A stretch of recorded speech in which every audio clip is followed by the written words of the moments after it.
आपल्या सोबत आहेत काँग्रेसचे वरिष्ठ नेते अशोक चव्हाणजी। सर काय सांगणार, काँग्रेसची 28 तारखेला सभा होत आहे, तुम्ही सगळे वरिष्ठ नेते नागपुरात दाखल आहेत। काँग्रेसची विशाल रॅली ही देशव्यापी रॅली ही विदर्भातून नागपूरहून अखिल भारतीय काँग्रेस कमिटीच्या वतीने आयोजित करण्यात आलेली आहे। आपण समजू शकता की आगामी लोकसभेचं बिगुलच जणू काय या रॅलीमधून संकेत देणारं राहणार आहे आणि देशामधल्या सार्वत्रिक निवडणुका आता मार्चमध्ये होणं अपेक्षित आहे।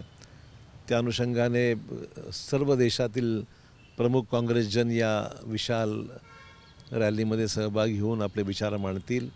काँग्रेस अध्यक्ष खरगेजी, सोनिया गांधीजी, राहुल गांधीजी, प्रियंका गांधी आणि तमाम देशातले जेवढे मुख्यमंत्री आहेत काँग्रेस पक्षाचे ते आणि सर्व माजी मुख्यमंत्री, वरिष्ठ नेते, सर्व एकंदरीत सर्वच काँग्रेसजन या विशाल रॅलीमध्ये सहभागी होण्याकरता एक मेसेज हा विदर्भातून संपूर्ण देशाला एकतेचा, अखंडतेचा आणि ज्या देशामध्ये अराजकता माजवण्याचा जो घाट घातला गेलेला आहे, निवडणुका एनकेन कशाच पद्धतीने जिंकण्यासंदर्भातले जे काही मनसुबे आहेत भाजपाचे किंवा त्यांच्या संबंध असलेल्या लोकांचे, त्याला प्रत्युत्तर देण्यासाठी काँग्रेस पूर्ण सज्ज आहे।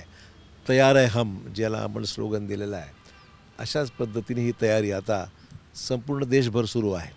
28 तारखेला नागपुरात काँग्रेसची सभा आहे। काल वंचितची सभा या ठिकाणी झाली, प्रकाश आंबेडकर यांनी वक्तव्य केलं। पुन्हाच त्यांनी म्हटलं की जर राष्ट्रवादी काँग्रेस आणि काँग्रेससोबत आली नाही तर 24-24 लढण्यावर शिवसेनेसोबत आम्ही एकत्र लोकसभा लढण्यावर। इतक्या लवकर मी कुठल्याही अशी प्रतिक्रिया देणं उचित नाही आहे, कारण की काँग्रेसची अखिल भारतीय जी समिती आहे अलायन्सेसच्या, ज्या गठबंधन करण्यासंदर्भात काँग्रेसने समिती स्थापन केली आहे, ती 5 जणांची समिती आहे। त्या समितीमध्ये मुकुल वासनिक हे प्रमुख आहेत, त्याच्याबरोबर राज्यातले देशातले 2-3 माजी मुख्यमंत्री आहेत, अशोक गहलोत आहेत, श्री बाघेल आहेत, अशा 5 जणांची समिती आहे आणि या समितीसमोर देशातील सर्व राज्यनिहाय ज्या अलायन्सेस अपेक्षित आहेत त्यावर चर्चा 29 तारखेला सुरू होणार आहे आणि त्यामुळे आमची सकारात्मक भूमिका आहे। माझी व्यक्तिगत भूमिका निश्चित राहणार आहे की जर वंचित बहुजन आघाडीचा प्रतिसाद दिला तर त्यांना हे गठबंधनमध्ये घेतलं पाहिजे, ही पहिल्यापासून माझी भूमिका आहे। त्यामुळे प्रकाश आंबेडकरांनी जर सकारात्मक भूमिका घेतली तर मला खात्री आहे की आपण त्यांना एकत्र आणून महाराष्ट्रामध्ये मताचं विभाजन टाळता येईल आणि भाजपचा एक सक्षम पर्याय महाविकास आघाडी अधिक प्रकाश आंबेडकर आणि बाकी समविचारी पक्षाने एकत्र आणून करू शकतो आपण आणि त्याच्यामुळे जागा वाटपामध्ये त्यांनासुद्धा आपण सामावून घेऊ शकतो, असं माझं व्यक्तिगत मत आहे। सर वंचितला घ्यायचं की नाही, 29ला फैसला होईल?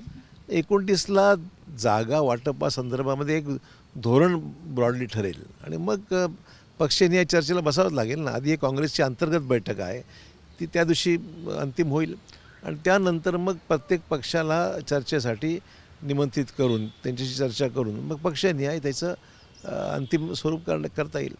त्यांनी भूमिका जाहीर केली, ते म्हणते की राष्ट्रवादी काँग्रेस आणि काँग्रेस आमच्यासोबत आले नाही तर आम्ही शिवसेनेसोबत लढू। हा जर तरचा विषय आहे ना, माझं तर म्हणणं ती वेळ येणारच नाही। काँग्रेस राष्ट्रवादी जर सकारात्मक आम्ही आहोत पहिल्यापासून, ती आपण नकारात्मक विषय कशाला बोलायचा। सर एक महत्त्वाची, गेल्या 2 दिवसापूर्वी प्रतापराव चिखलीकरांनी तुमच्याबद्दल जे वक्तव्य केलं, महत्त्वाचं तुमच्यासारखे मुख्यमंत्री राहिलेल्या नेत्यांबद्दल हे वक्तव्य करणं, असं एका बेजबाबदार माणसाला मी उत्तर देणं मला उचित वाटत नाही। या बाबतीमध्ये अगोदरच मी स्पष्ट माझी भूमिका घेतली, मी आहे त्या ठिकाणी चांगलं आहे, माझं काम सुरू आहे, त्यामुळे अशा प्रकारचं त्यांचीच जागा डळमळीत आहे।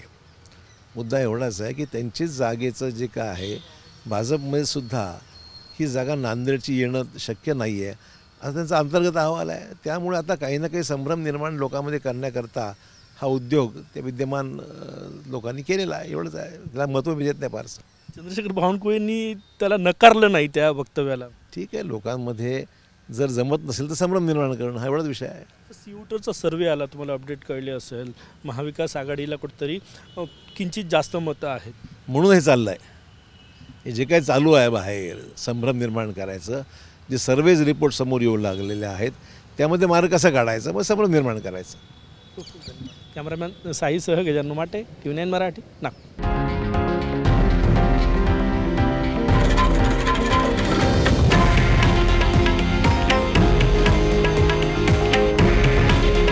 हे आहे देशातील नंबर 1 न्यूज नेटवर्क आणि आपण पाहत आहात TV9 मराठी.